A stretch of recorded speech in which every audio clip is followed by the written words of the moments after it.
All right. Yes, there we go. There we go. And then we have we're notifying everyone that you're going live. We're notifying your viewers. We are notifying your viewers. Please continue to talk as if you have viewers. We are notifying your viewers. We are notifying your viewers. Please continue to talk as if you have viewers. Great rising and good morning. Good morning, good morning, good morning. Make sure y'all pop up in the comments and say good morning back. Good morning, good morning, good morning. How is everyone feeling? How are you? How are you? Happy Friday, happy Venus Day, happy Shango Day. Ibashe, Shango, Kabiyesi, Kabiyesile. Happy day. Good morning. Good morning. Good morning to the TikTok fam. Good morning to the Facebook fam. Good morning to the YouTube fam. Facebook, YouTube, y'all got to comment and let me know where y'all at because I can't tell. All I can tell is that I have viewers and I won't be able to see who you are. Um, so yeah, good morning. So this morning, this morning I had a beautiful Facebook memory that showed up. Um, and the memory was from about 3 years ago. And I realized my conscious awakening journey anniversary is approaching um, of the 3 year mark. And I know it's approaching the 3 year mark because my locks are approaching the 3 year mark. Well, good morning, Timmy. Hey, Sugar Plum. Hey. Um, do-do-do-do-do-do-do-do. um, so I was really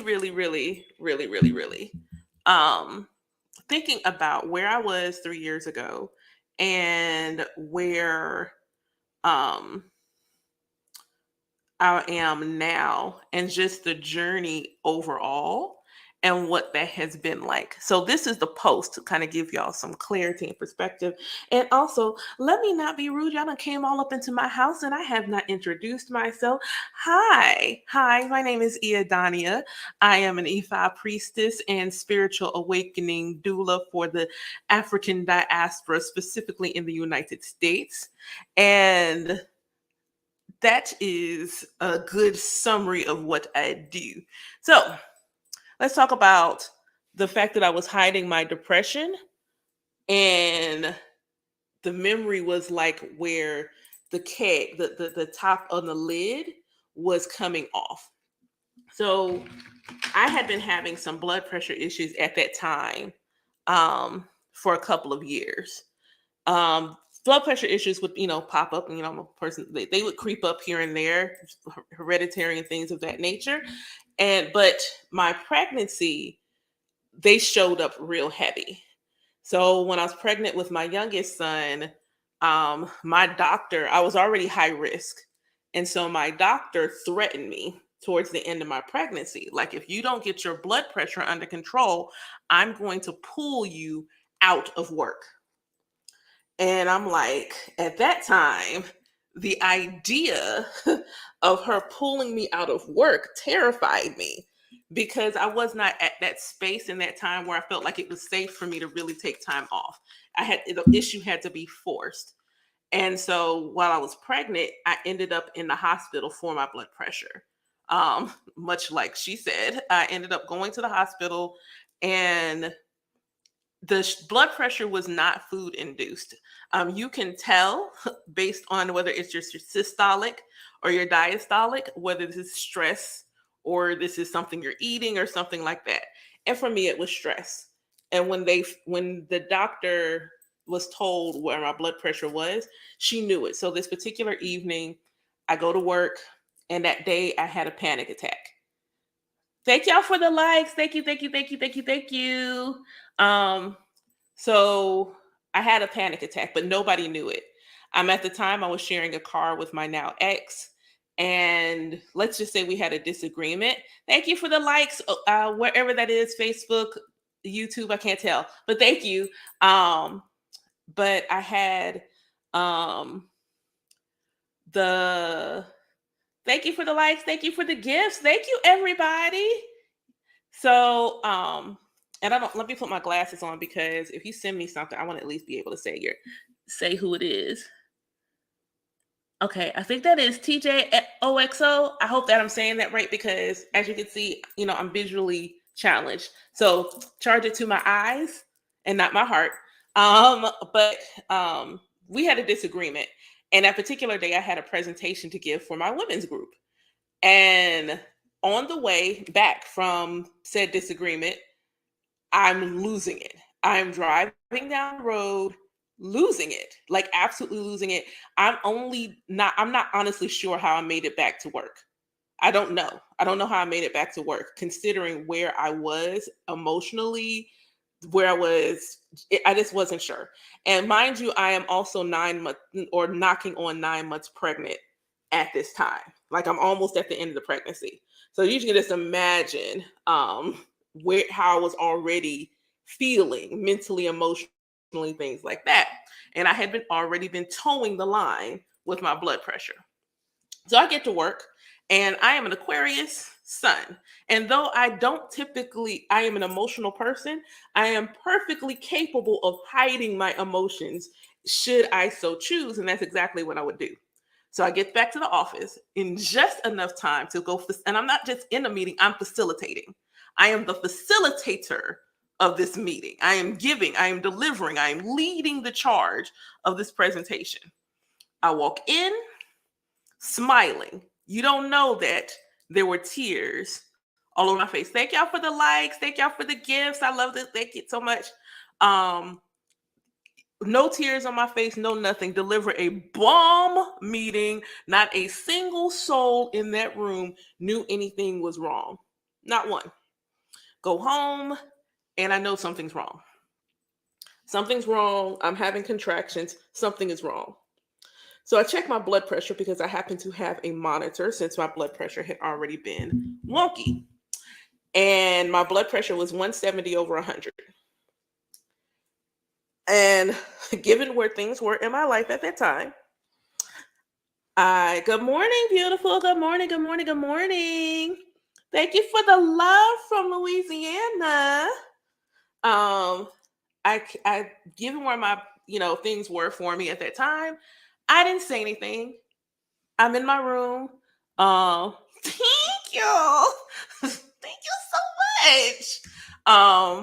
I did not say anything to my, then boyfriend. Didn't say anything to him. What I said was, Uber. Hola, muchacho. Hello. I Ubered. Called an Uber from my phone. Got an Uber, and then I went in the living room. I said, I'm finna go to the hospital. And so he's like, what? I'm going to the hospital. What do you mean you're going to the hospital? My blood pressure is 170 over 100. I don't want you to have to move my, at that time, 1-year-old. I'm going to the hospital. If something comes up, something's urgent, I will, say something, but I need to go to the hospital. And then I left. I went outside and I left. And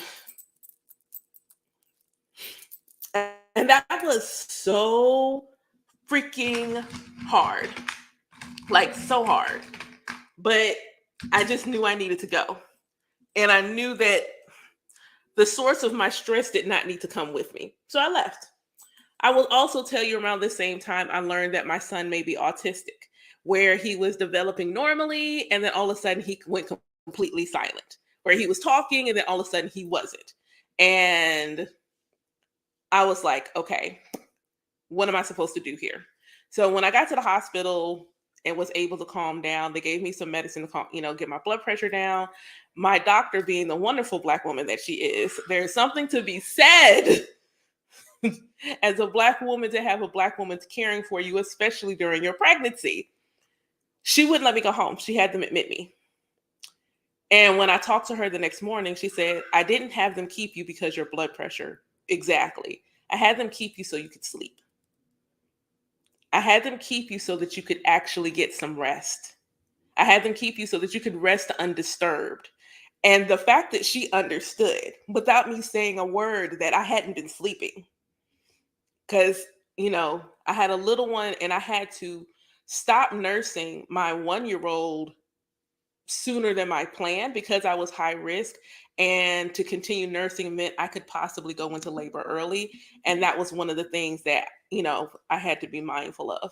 So I couldn't nurse him anymore. And so getting him to sleep had become a challenge because, like feed the baby, baby goes to sleep, boom, milk wasted all day. So my blood pressure and things have been a thing and things like that. So when I had my son, my youngest, my blood pressure issue didn't really go away. And so then I ended up on blood pressure meds and things like that for years, honestly, for years. So fast forward to the memory that pops up today, which was in 2019, and my blood pressure was like 174 over 93. And the post just simply said, has my blood pressure, and it says, crap, I should probably meditate, or they're going to put me in the hospital. And I kind of left it like that. And I was known, I knew in myself, I was prone to doing that. I didn't know how to ask for help. I didn't know how to tell somebody, please, can someone just sit with my kids? Because I just need a mental break. I'm trying to deal with one son who I can no longer communicate with like I was because he's developed autism, and now I'm trying to figure out how to navigate that. And I don't know what the resources are, and I don't know what these things are. So I'm going through that. Then I'm going through everything that was going on in my marriage. It was just a lot, and I just needed help. But I also was so feeling like I was a failure. I couldn't ask for help. I couldn't ask for help. But then I had just really started going into therapy because my best friend, he was like, I need you to go talk to somebody because this is above me. This is absolutely above me.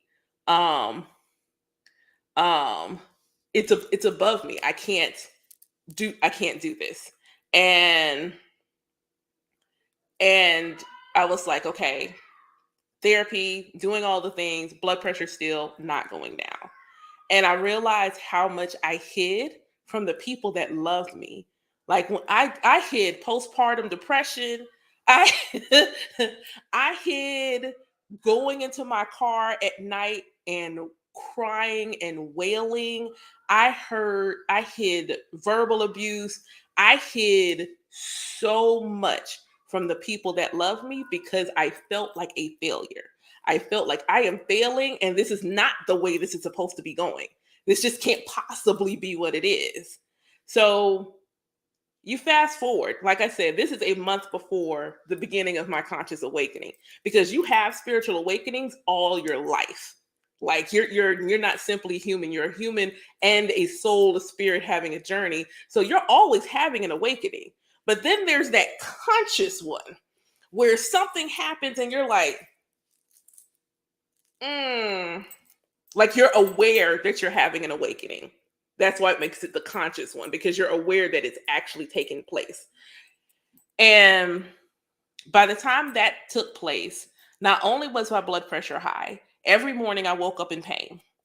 My mother has fibromyalgia. So think about it as your nerves attacking you. Like you're just in constant pain for seemingly no reason. And so I woke up there were mornings I woke up and I could not actually walk. I was in so much pain. Then my stomach was like, I'm unhappy. Your physical body will tell you when something is amiss, when something is awry. Your body will tell you it's already taken place in the spiritual realm. Understand, whatever happens to you physically has already been trying to warn you, like, hey, something's up, something's going on. Spirit's already been trying to tell you. It's like, so you just not gonna listen? You can't hear me? Hi, can you hear me? No, no. Okay, body, come, because she can't hear me. So maybe she can hear you. So then my physical body, it was like everything was wrong and nothing was wrong. Every bit of my blood work. I think someone asked me about diabetes. I have polycystic ovarian syndrome. So, no, I'm not diabetic. My sugar is actually amazing, but I have insulin resistance, which contributes to not necessarily the weight gain, but my inability to lose the weight because my insulin is causing my body not to burn off fat. It's storing it, and it's not. I'm not doing that. I'm not doing it everything. So my stomach's bothering me. I can't figure out what's going on. I'm in pain daily, can't figure out what's going on. Then I'm on antidepressants and I can't function.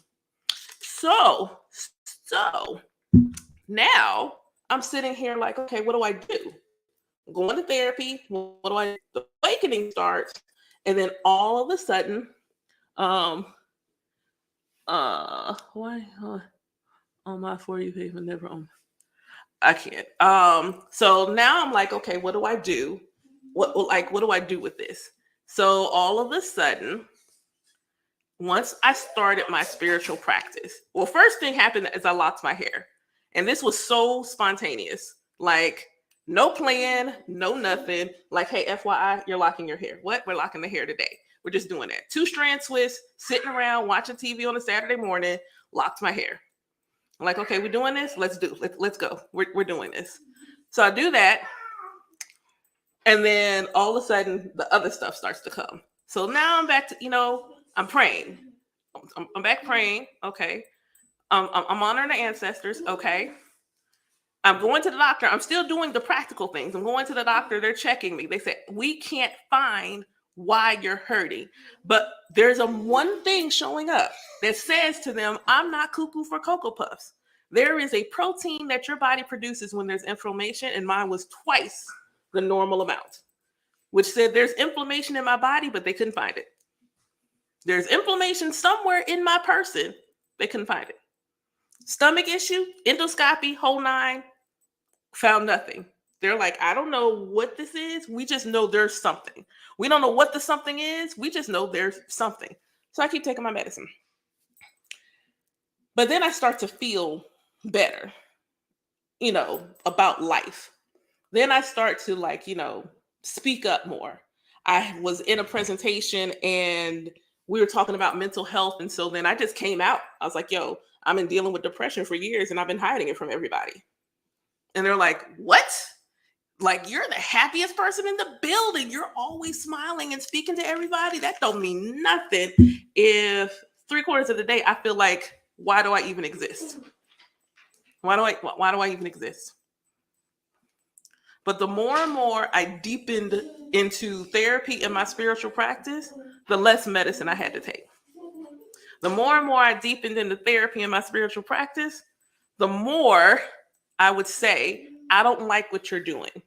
I don't like how this makes me feel. I don't feel okay.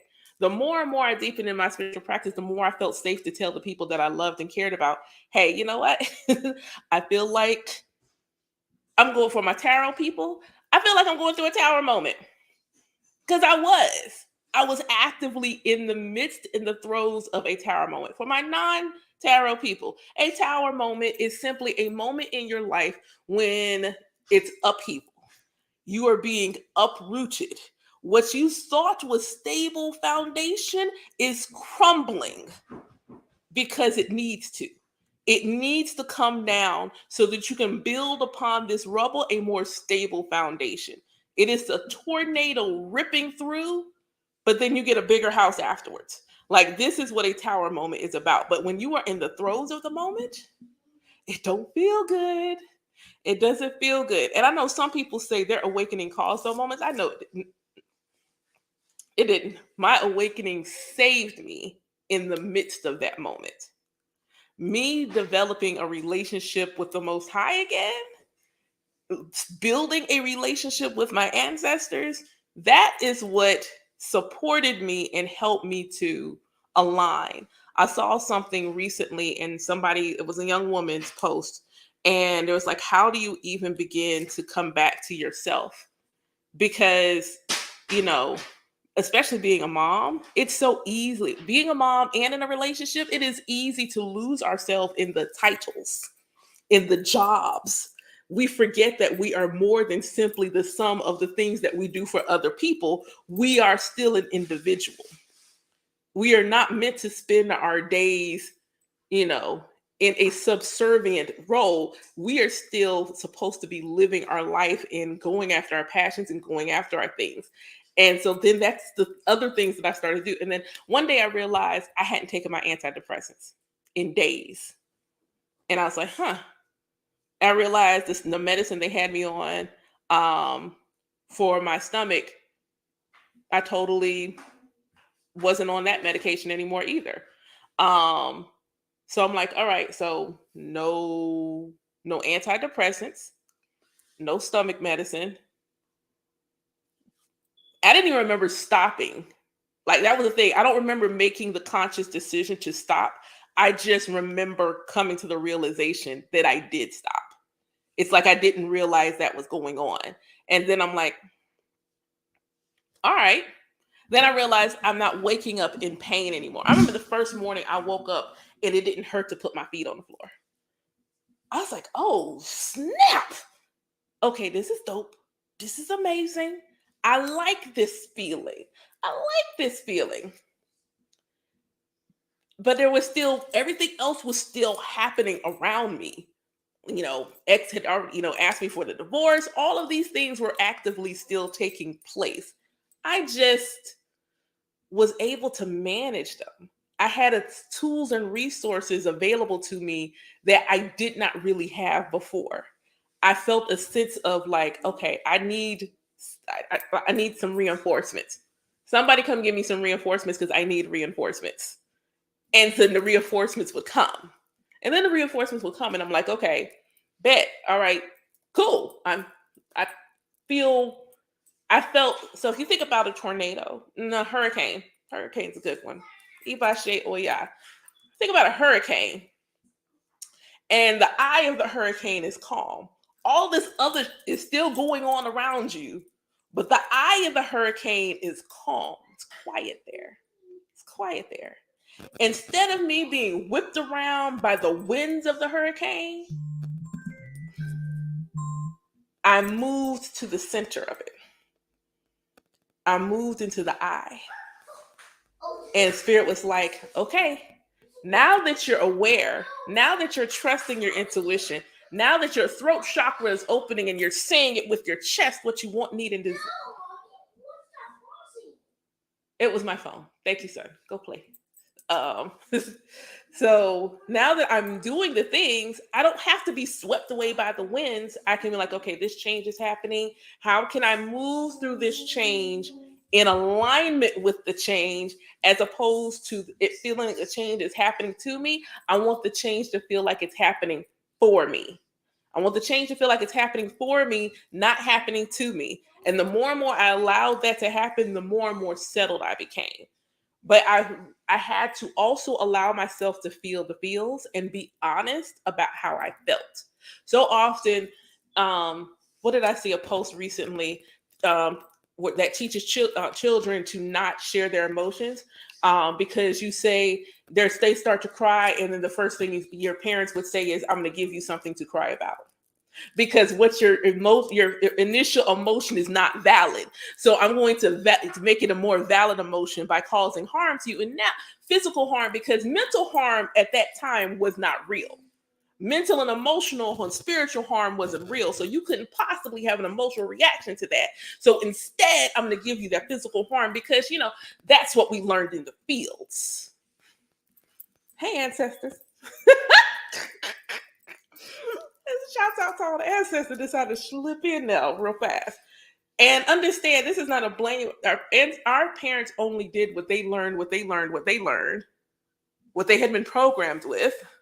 So they only did what they could. And then I realized for myself, my parents didn't say that. Not ever. I don't have a memory in my childhood of my parents saying, "I will give you something to cry about," in response to our tears. It wasn't that we never received a whooping, but that statement was not said. And thus allowed me to be in a space to finally come back into a relationship with my emotions.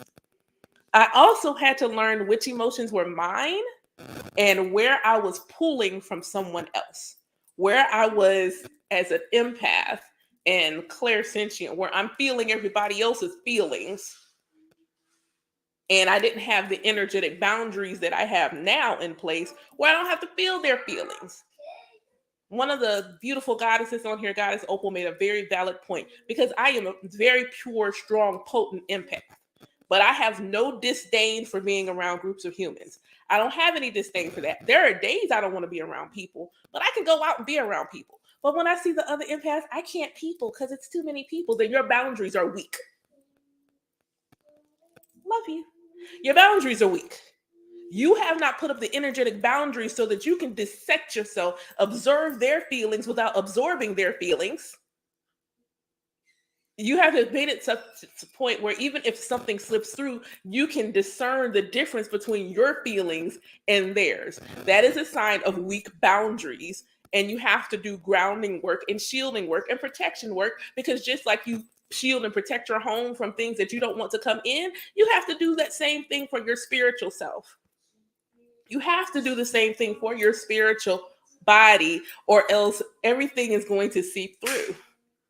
And instead of you being the sovereign, you being the individualized reflection of source on earth, not operating in your God or goddess or godliness, you're just letting everything come through. Like, oh, hey, here's some sadness. Take that. Hello, beautiful. Hey, Brooklyn. Where Brooklyn at? I have family in Brooklyn. So yay. Shout out to Brooklyn. I have lots of family up there. I like you have to have boundaries, and that's what I had to put in place. I had to put boundaries in place. For a long time I wore an amethyst piece because amethyst, she's big, strong. I am well, thank you for asking. Amethyst is strong, that's what she does, but she acts as a filter. So I just set intention, hey, when I got you on, I don't want their stuff. I don't need any of their stuff. I can observe their feelings without having to absorb their feelings. And I had to work on it. That year, I led a moment of silence during June. And well, thank you for the follow. I have to go check my notifications so I can make sure I follow back. Thank you for the love. But I led just a moment of silence. And I realized I was channeling the mother of the person that had been murdered. And I had to like let go, because I was actively channeling her feelings. It wasn't simply mine. I was channeling her feelings. And sometimes even then, you also have to know when the collective energy is too strong. And it's like, if I keep at this, I can't. When we were at the height of things in 2020, I was like, I need my feed to look a certain way because I don't want to deal with all that stuff. I don't need that. Recently, a friend of mine transitioned and is now an ancestor. But there was so many people on my Facebook that knew him. So many people on my Facebook that knew him. I can't watch my feed. If y'all got events or anything coming on, please tag me, because at least for the next week, I cannot look at y'all's feed right now. I can't, because we all knew him. He lived in the area. He went to school with a lot of people. He was active. No, I can't deal with all of y'all. I can't. No. It's too many of y'all. I'm just gonna not deal with y'all at the moment. And you have to be able to know when you need to do that and when not. But to simply say, I'm just going to stay in the house all the time because I'm an empath, no, that's not how you're supposed to live your life. You're supposed to be out there. That's why you have the gift. You're supposed to be out there. Oh, Tammy, thank you so much for saying that. Ashe, I received that. For those that didn't see, one of my students said that they were very happy to be grounded back into them again. And I think that's a beautiful thing. And please excuse my son in the background. He is a Leo, so he does roaring periodically, almost literally. But you have to know when, but you're not supposed to live your house cooped up because you're an empath. I'm an empath, so I have to stay in the house. No. You're supposed to be out there. You're supposed to be out there observing, not absorbing. You're supposed to be out there observing. Your energy is needed outside of your house. You staying in your house does nothing for us. You staying cooped up and hid in hermit mode does not serve us. You periodically going into that mode, absolutely necessary. Everyone needs that, whether you're an empath or not. But if you are an active and true, and you're not just saying it because it sounds cool empath, you're supposed to be out there living life to the fullest. And so I don't ever feel called to be like, oh, I hate people. I love y'all. I love y'all. I love y'all so freaking much. Even the ones I don't like, I love you too. I am boundaries. I don't have to deal with all of y'all. Like you all can't come to my house. That's why certain things are in my front yard. You can't all come to my house. That's why I don't do readings in my home. I gotta really know you, like know you, to let you come to my house. Oh, thank you, love. I have to really know you to let you come to my house, and I do divination for you. Like I have to trust you. Spirit has to have given you the green light to come into my domicile and let me, let your energy come in that way. In that way. Even my ex, who I mentioned early in the live, was, a contributor of said blood pressure. He is also the contributor of my transformation. He and I had a contract. I learned that early in my conscious awakening journey. I channeled that real, like we were married before together. We was together before in a previous life. I think there's somebody that's watching from Louisiana. I had a past life in NOLA, and that's where he and I were married at. And when I realized that, I tried to see, how maybe I could just operate better. Maybe there's some past life stuff coming up there. And thank you for the gifts. Thank you for the roses. But it just wasn't meant for us to stay together. That was the point, was us for to come together so that we could finish out the contract. That was the point. The point was for us to come together and finish out the contract that I invoked. And you have to be mindful of your words, because this was not like the divine invoking a contract. I did it. I spoke something into existence. And when I spoke it into existence, it came to pass. When I spoke it into existence, it came to pass, because I needed to be able to protect him. I needed to be able to protect him. And so I did.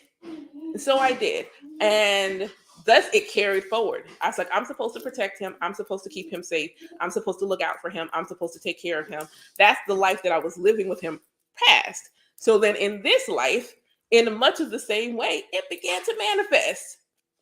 And so once we split, I had one last test that I had to undergo. I had one final test. And when I passed it, I could hear like cheering, if you will. I could hear, oh, thank you. Thank you for the morning coffee. Thank y'all so much. I could hear, oh, Alafia Iya Aburu Boye. I remembered your screen name.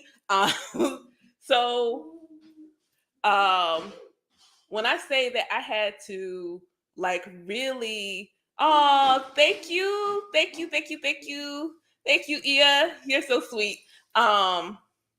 When I had to realize is, had we not been together and I had to go undergo those things with he and I, first and foremost, my sons would not be here. He and I had to come together to bring these lives into this world. The second thing is I had to go through what I went through with him to to illuminate my strength, because it wasn't lost. Sometimes we say we have to find things. They're not lost. They're simply shrouded, they're cloaked, and we can't see them. And so we need them to be illuminated. Sometimes that's why you need mentors and guides on your journey, because you need them to help illuminate that which is being hidden from you. You need them to help you to illuminate that within yourself.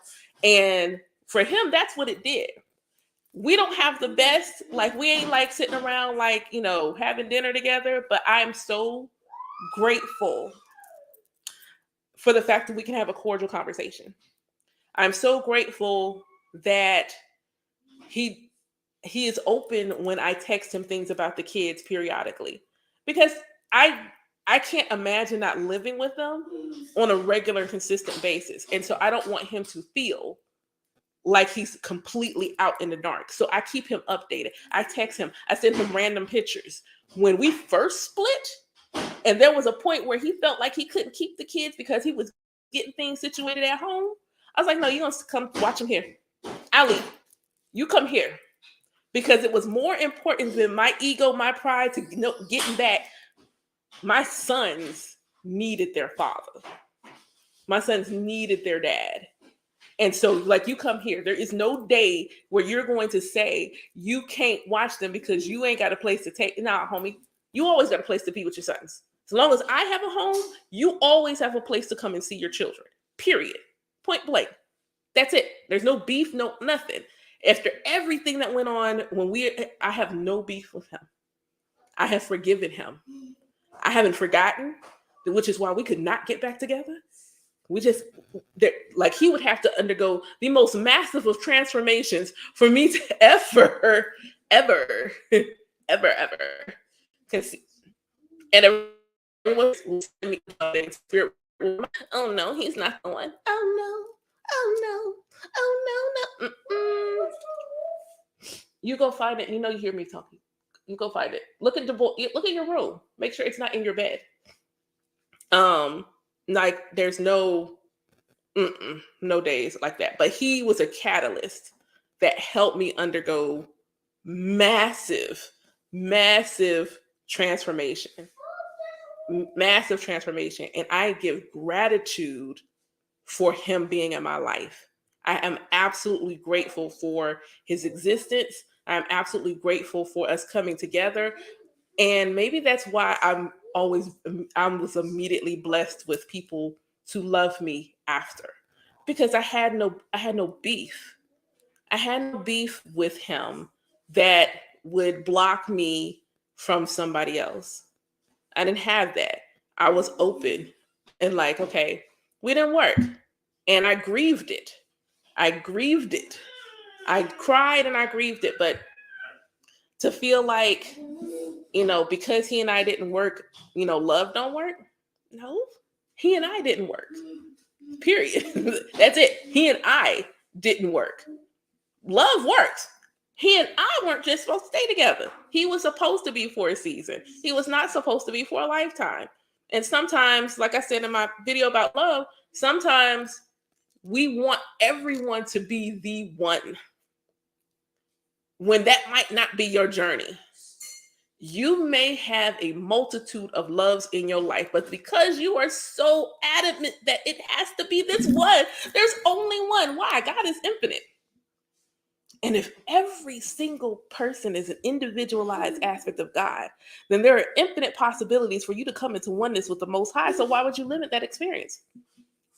Everyone isn't supposed to be your divine love, but every love you have is divine. Oh, that felt good. Wait. Everyone is not meant to be your divine love, but every love you have ever had is absolutely divine. Whether it was a detour on your path or not, it was still on your path. It is still a possibility, a life path, a choice that you chose to undergo, depending on which way you chose to move in your life. Have a good day at work, Tammy. Love you. Ashe. You absolutely you're worthy. You're worthy of that love.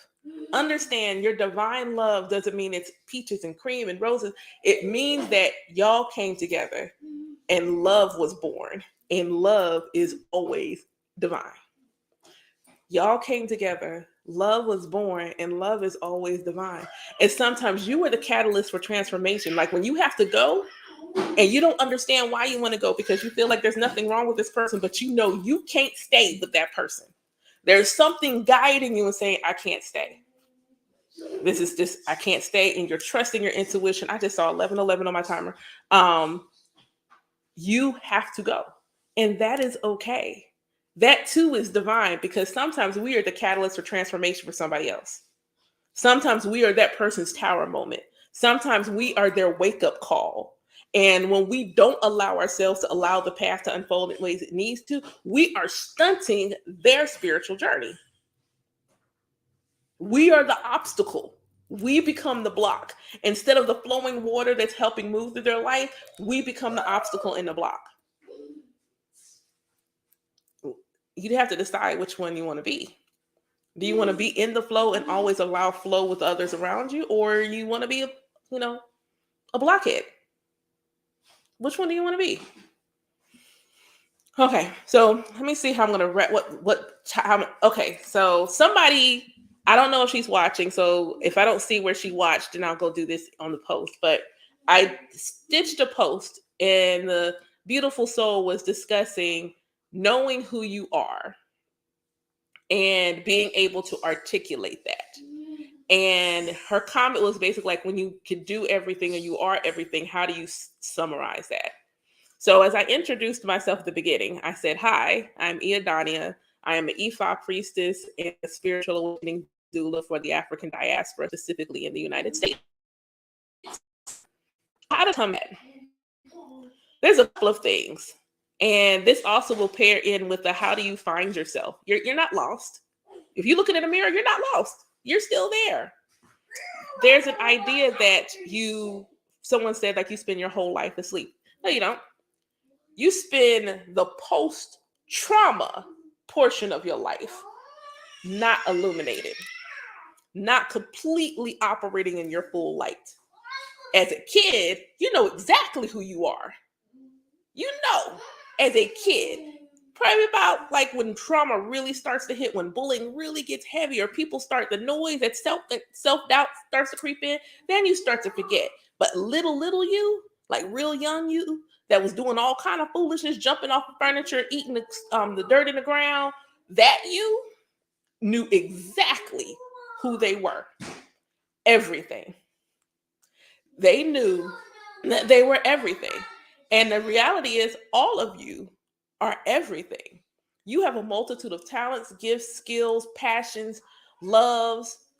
It's just a matter of trying to decide how you're going to either marry them or which one is going to be your focus. And they can all be a focus, even if they're not all aligned to your line of work. I am blessed that a lot of the things that I love, enjoy, and feel encouraged to do are things that I also can get paid to do. So as a kid, I wanted to be a witch through and through, pointy black hat and all, every year for Halloween, witch. Sitting in the middle of my yard with grass, dirt, mud, and water, making potions, witch. Raining on half the yard. I'm controlling the weather, witch. If you ask me what kind of witch, all of them. Looking at the stars, celestial goddess witch, all powerful. I am the next supreme witch. And when astrology always was a thing, numerology was a thing. I liked flowers. I was always doing something with the grass. Um, I have always been a prolific dreamer. Um, I wrote poetry as a kid. I wrote poetry off and on most of my life, looking at my Facebook posts. So if you go to my website, it's in my link tree, you will see that I write poetry. You will see that I do perform divination. You will see that I do readings. I call those two things separately because they are not equal. Poetry, divination, readings. I make oils, bath teas, blog. I designed my own website.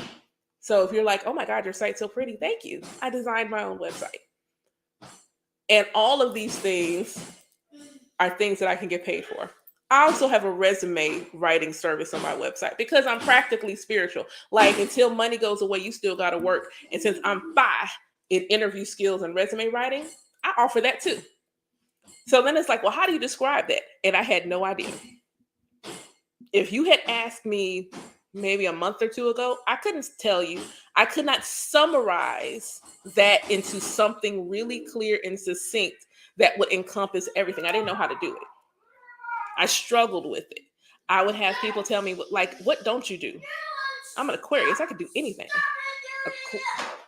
Jelani, move yourself.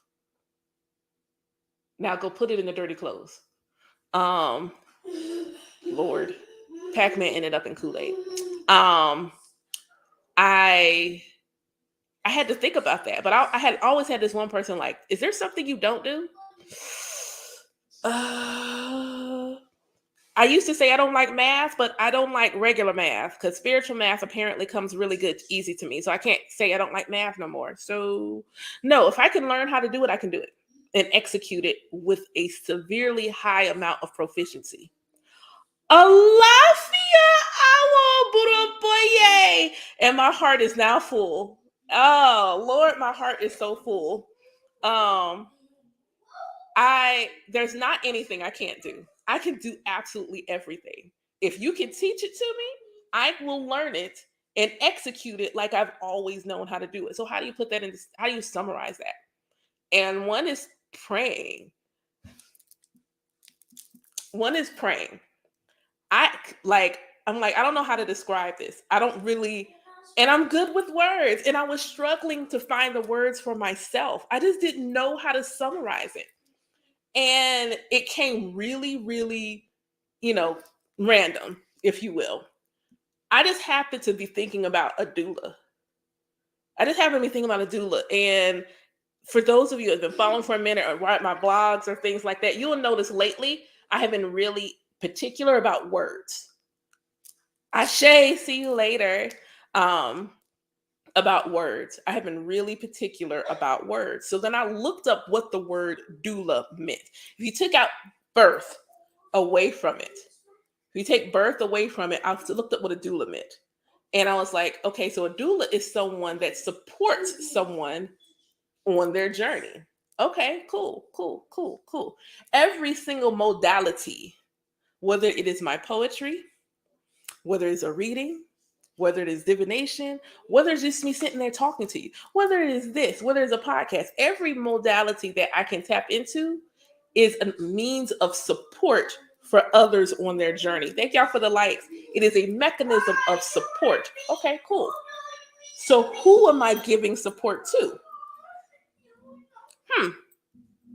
Well, in the grander scheme of things, I support everyone. Like there isn't anyone of any nationality, race, creed, gender, or any otherwise that's never come to me.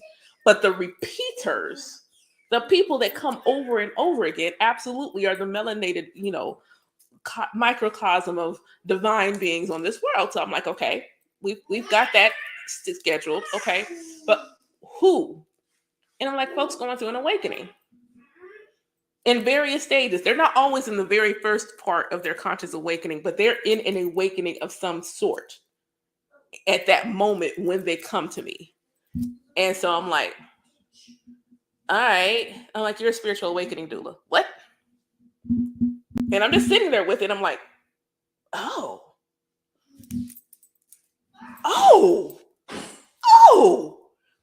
And then I realized it made all the sense. It was the one way that I could describe what I do organically. 1111, shouts out to being in divine alignment. It was the one way I could describe everything. If you need me to channel a message for you, but you don't really want it from cards, you want something unique, I do channeled poetry as a form of divination. It is also one of my divinatory tools. I do that. If you feel like you need a spiritual bath and you're just not the person that's going to be crafty and make it yourself, even though sometimes all you need is a little bit of salt water, I will do that for you. I do that.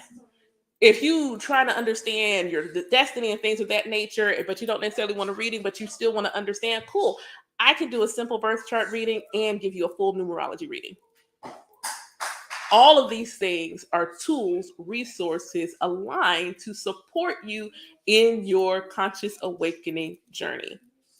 Sometimes you just need someone to help you advocate for yourself, because that's what doulas do.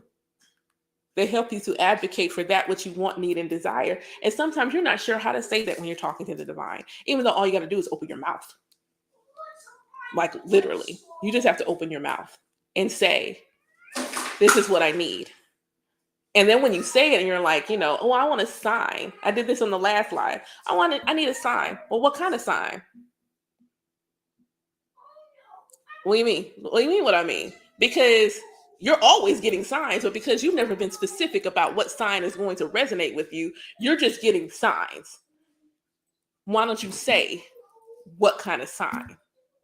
Because if the Most High, a platypus exists. So as if the Most High couldn't evoke a sign that would align to you based on the power of your word, because you have that, then why couldn't you get the sign? My favorite story from one of my students, because I feel like they chose this sign trying to be funny. And what I said to them was, if you ask God to show you a pink pig, you will receive a pink pig, and you have to be open to how it's going to come. It may not come as a literal pig walking past. You might be somebody with a pig on their shirt. But either way, it's a pink pig, and it happened because you asked for it. So ask for what you need. If you need a sign that is a specific song lyric, or just a song in general, ask for what you need and allow the divine to give it to thee. And then when you receive it, then you need to act. If you say, I need a sign, I need to know if I need to do this thing, and if the answer is just show me this, when this comes, well, now you need to reciprocate that energy and act. Now you need to take the step. The thing that you said you wanted to do, and you said you would do it if you got a yes from the divine, you need to do it. You need to operate in that and act on it. Even if you have no idea what the outcome is going to be, you need to act. Now, here comes the practical part of spirituality. Let's say you asked, did you quit your job?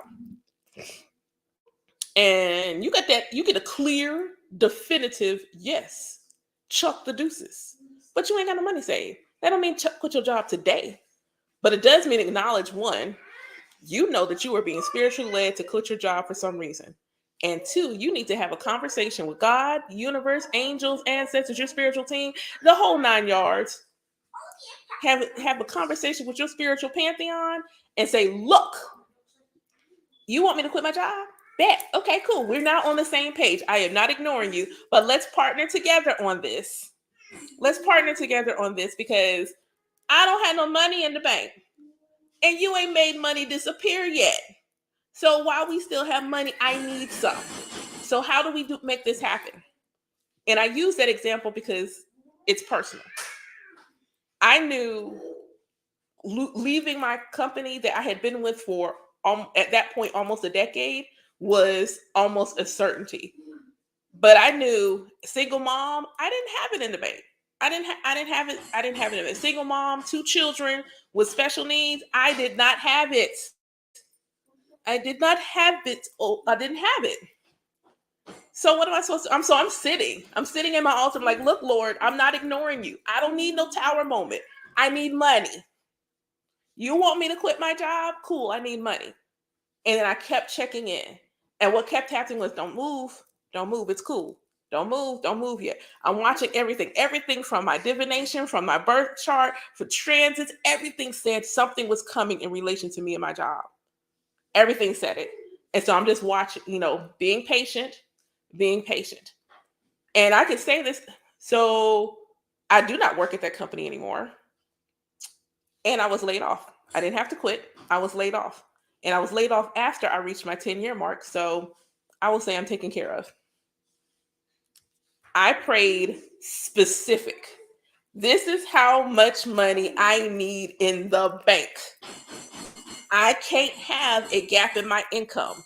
It ain't just me, Lord. If it was just me, I could go home, which means I would have chucked the deuces the moment I got the sign. But I got 2 small humans that need me. So I need a blessing that's going to ensure that I stay in alignment with Playroom now. Thank you. So that's what I got. I asked and I received, and I paid attention to every sign. The morning that I got the notification that I was going to be laid off, literally pulled a card that said celestial alignment. And I'm like, I pulled one that said celestial alignment and 2 that represented endings. And I'm like, what's about to end? But I wouldn't get anything else. I'm like, no, man. You're not going to give me all this and not tell me nothing. Something's coming. And I just want to know, what's coming? And sure enough, that same day, you are amazing. You've done so much for the company. Okay. I wasn't mad. I had my grief. I wasn't sad in that moment. I don't know if I felt anything in the exact moment that happened. I don't even know. I think afterwards I went to the altar again. I'm like, okay, what is this? And I actually remember the Odu. And for those that do not know, didn't hear from the beginning, Ifa priestess, an Odu is a passage from the Holy Scripture related to that tradition. And what I received was removal of obstacles leads to open roads in alignment to your destiny. And all I could say was, Ashe. All right, amen to that. Cool. This is supposed to happen, and this is an obstacle to my this thing no longer. My best friend said, like he's like you square peg trying to fit in a round hole. And when I first got the job, and this is the thing about your places of employment, your places of employment are meant to be growth opportunities for you. First off, everyone's not meant to be an entrepreneur. Let's just start there. Everyone's destiny is not to have their own business, because who's gonna work for the other people? So everyone's destiny isn't to be an entrepreneur. It's just not. Love you. But you are meant to work in alignment with where you are energetically in that moment, and also what is going to make you feel happy and fulfilled. At the moment when you start feeling like this is hot trash, I am unhappy, and this feels really unaligned, okay, it may be time for you to go. It doesn't mean it's time for you to start your own business, but it may absolutely mean you're supposed to leave wherever you're at. You're not supposed to stay there. And even I was trying to decide which one it was. Was I supposed to leave overall, or just, leave there and go someplace else? And I felt like when I got there, it was a square peg. There isn't a single job that I've had that has not helped shape me in some shape, form, or capacity, whether it was somebody added to my network that has been a benefit to my life, or skills, or an awakening, an illumination of skills that I needed to make use of. Like Pizza Hut. Yes, 13, 14 years. Started off as a waitress, shift manager, assistant manager. The only thing I didn't do was run a store. That's it. That's the only thing I didn't do was have my actual own store. I delivered pizza, the whole nine. What did I get from that? Well, when I first got there, you could not have told me I would have been in a leadership role. Nope. But my manager saw something in me. And what she told me when she talked to the role is like, they're going to try you because you're nice. You have to still be who you are, but also be strong, because they're going to try you. Someone's going to test you, and you have to pass the test. And that's exactly what happened.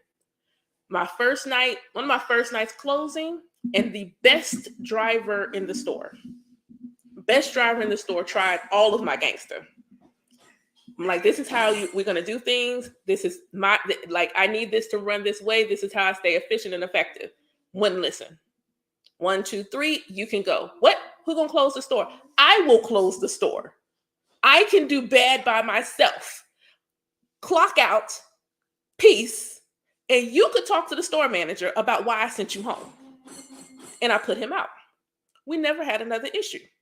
In fact, I didn't really have an issue with almost anyone else in the store after that point, because everyone knew he was the best driver in the store. And I was fully willing to bet on me and send his little behind home, because you're not going to disrespect me. With love, respectfully. And it was that was a catalyst for me. Like, that was a turning point. I wish I could remember the date, because I would totally pull up the chart from that day and see what was going on. But that was a turning point for me, because again, to that point, I didn't really see myself as a leader. So that's what Pizza Hut illuminated that for me. Like, you're supposed to lead and you're good at it. My manager, she was such a great manager. I love her to pieces. Like, if I had to go back to work, I would absolutely go back to work for her at Pizza Hut. Sure would. Hate smelling like bell peppers and onions leaving at night, but she was a really great leader. And she said, you don't have to lead through force. People will follow you, period. And that was a really powerful thing for her to say, because my ex-girlfriend and I worked together. Both of us were assistant managers, and we had two completely different leadership styles. And she was like, your ex, she's force. She exerts her will and they follow. You don't have to do that. And don't ever feel like you have to mimic her. You don't have to do that. Be you, they will follow you. And so that's what I've always done. That's what I've always done. When I went to the last job that I had where I was there 10 years, it came up again. You have an ability to galvanize people. You have ability to create followership. So it's not that these jobs were not meant for me to have. They were absolutely in alignment at the time. See, sometimes we feel like something's in alignment, has to be in alignment forever. No, it doesn't. It needs to be in alignment in the moment. It needs to be in the alignment as you're going through whatever you're going through in that journey. Whether this is love, whether this is work, whether this is friendships, some things are aligned to you for a season, not your whole lifetime. Your jobs are the same way. Some jobs are simply seasonal to help you with your development if you allow it to be that. I didn't realize that was the case. All I know is when I got this corporate job that everybody wanted to have, and everybody would say, it takes forever to get on here. It took me 2 weeks. It took me 2 weeks. Why? Because it was aligned. It was supposed to happen. It was supposed to happen the way that it happened. And when I got the job, it was like promotion. I got my first promotion before 1 year. I got my second promotion before 2 years. I got my third promotion before 3 years. Went, had a baby, came back. I was back from maternity leave, maybe 3 months, and got promoted again.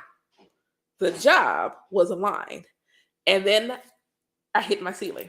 That's where I was at. Couldn't seem to make it beyond that point. Okay, cool. That means we're at where you're supposed to be. There were still some things I needed to do. Even some people that I love, so that work there, said, you're not meant for corporate America, but there are some souls you still need to touch there before you go. And I think I remember feeling like, okay, I'm not simply Ashe, go to work. You're not simply, answering these questions, running these projects, things like that. You are touching souls. Like the last project I was on, I would send them affirmations in our group chat. And before I realized it, I was channeling messages for them and dropping them in our group chat. Whatever it felt on my heart they needed to share, they would get a collective message. Like they didn't even realize that's what was happening. They were getting collective messages in the group chat at work. Every once in a while, it would be on my heart. I'm like, yo, if y'all need something, you just need a good word, just something that makes you feel uplifted, message me privately and I'll send you something. And one of my, the folks on the team, she messaged me and I didn't know she had a series of family members transition. And her timing was after I became certified as a death doula. So she sends me the message and I could tell she's sad. I'm like, are you on a call? Call me. And so she calls me and I end up channeling for her. And it's like the weirdest thing because I'm like, okay, so I'm about to come out to you. This is what I'm doing when I'm not corporate America. And I just need you to be open for a moment and just give me permission to do this for you because I feel like you need it. I didn't charge her. I knew she needed it. And it was on my heart and soul to do it for you. So I did it. And she's like, sometimes the only reason I can come to work is because I know you'll be there. And all you do is just drop something in the chat or tell us something funny. And she said, those are the things that keep me going each day. I met somebody else. I've never met her in person. And she's just like, you're not supposed to be doing this. This is not that you're not supposed, like, I don't know why you're doing like payroll and things like that. This is not the work you're supposed to be doing. You're supposed to be helping people. She said, I have no idea who you are, but you are absolutely supposed to be helping people. I felt one way this morning. And since you and I have been talking on the phone, I don't even remember why I felt that way. That's how the job itself was not misaligned. I was just, my time there was ending. And that was okay. I had such growth. I can literally say right now, I have, 2015.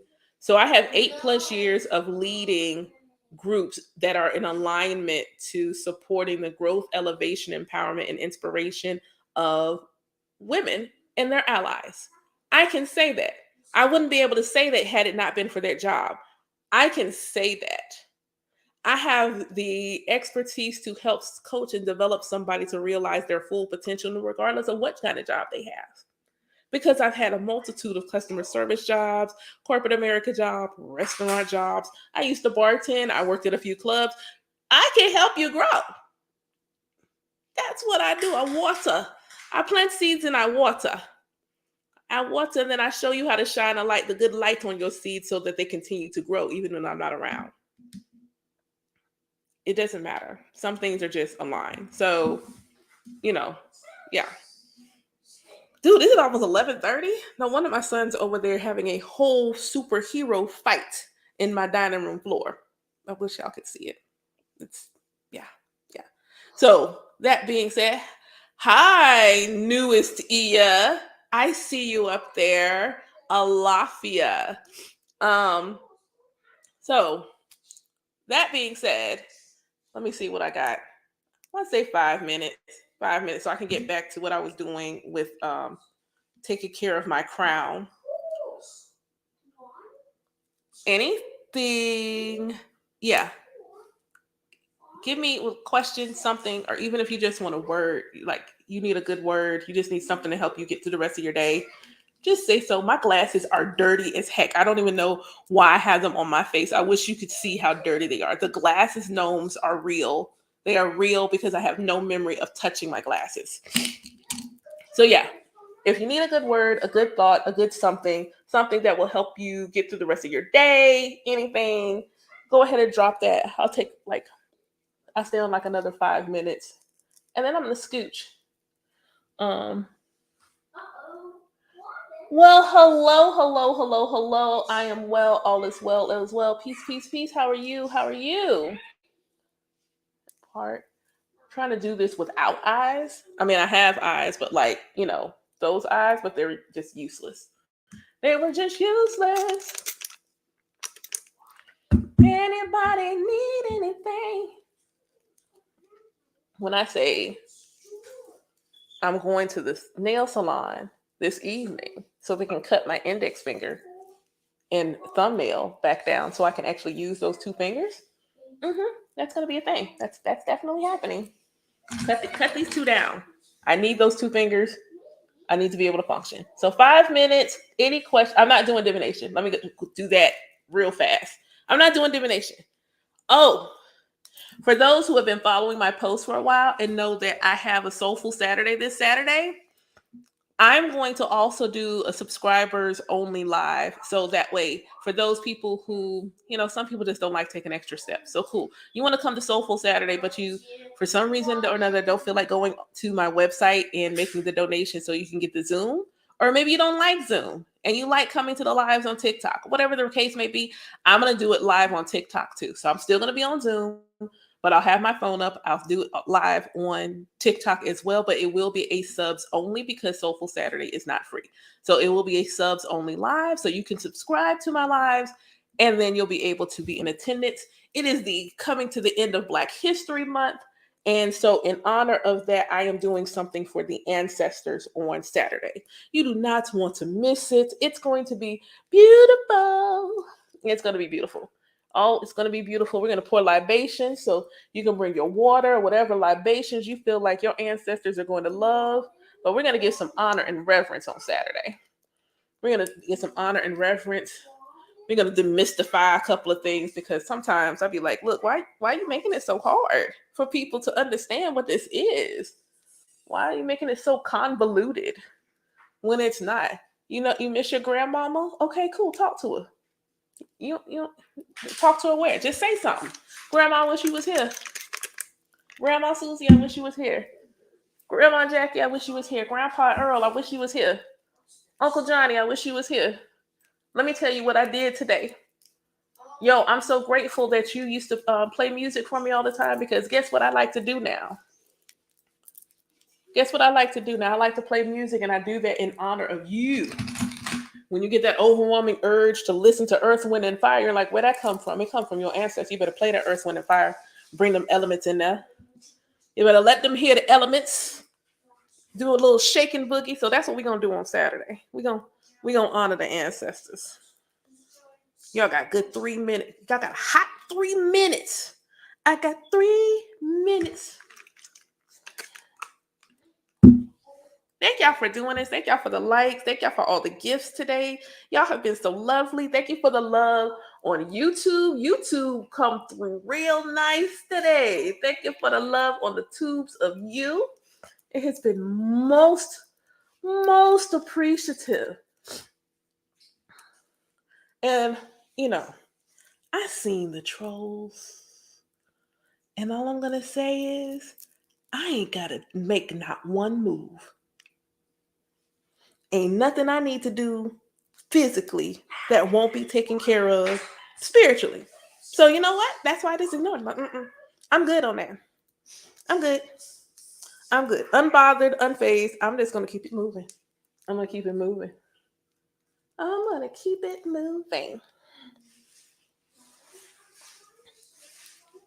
What, 2 minutes? 2 more minutes?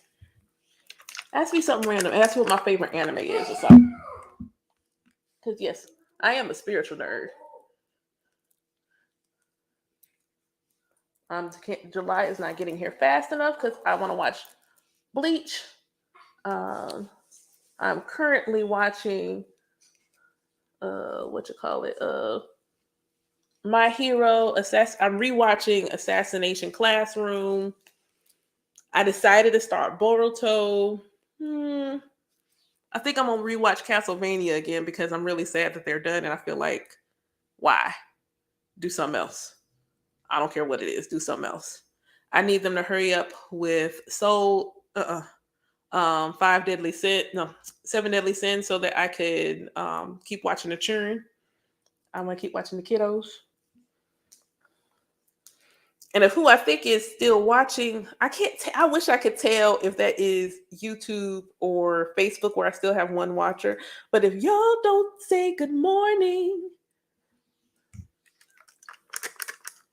because I really can't tell. Because if it's the same person, I'm surprised they haven't thought of something smart to ask me just because. Then again, they could also just be working and watching. And that's okay. That's okay. Let's see what else. I got Saturday, Soulful Saturday. I have Embraced the Ethereal for Womb Holders happening in 30 days. 30 days. We're going to do a beautiful, beautiful day of self-love, self-awareness, self-care. We're going to make waist beads. I'm excited about that. Like, we're going to make our own waist beads. We're going to have a waist bead making class. And that is going to be so fire. That's going to be so fire. I told y'all me trying to do this without any eyes.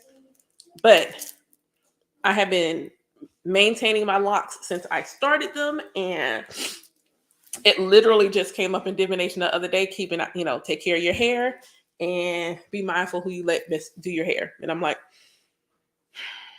all right, bet won't be getting anybody else to do it for a little bit because I don't know why that came up when it did. I'm just gonna pay attention and not be thwarted. Not be thwarted. All right. So 1 more minute, and then we're going to say, have a good day. 1 more minute, and we'll say, have a good day. Shouts out to my 5-year-old. He's homeschooled, and he has been he's been audible, but he hasn't been like in a bunch of random stuff. Like, I think the last time I went live and it was just him here that morning. What did he empty? He either emptied a box of pancake mix completely or all of my sea salt. Actually, I think it was all my sea salt because I have to redo my ocean bowls and I don't have no sea salt right now. So I have to get some. Go to the bathroom.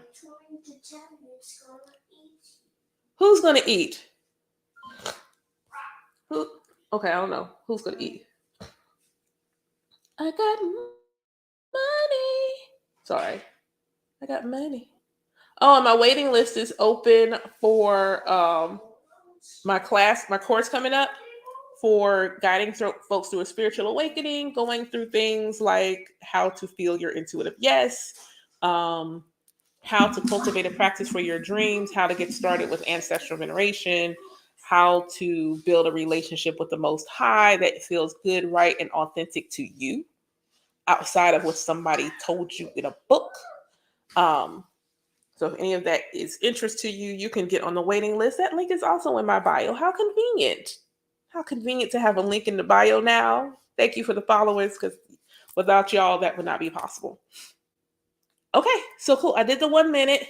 Last call, questions, anything. Like I said, I'm not doing divination, but if you have an actual question, I'll give y'all a couple of seconds. But otherwise, I'm gonna like say doodles. 200 likes. Hey, hey. Thank y'all for the love and such divine energy. I had like 2 Ias, a Ia Lode show up. I feel really, really divine.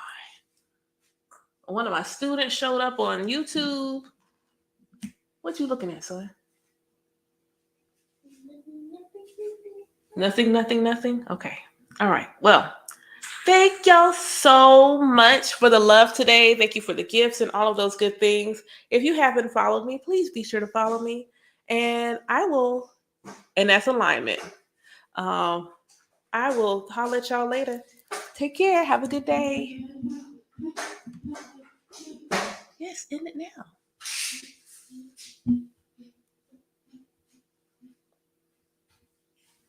It doesn't want me to end. That's so wild.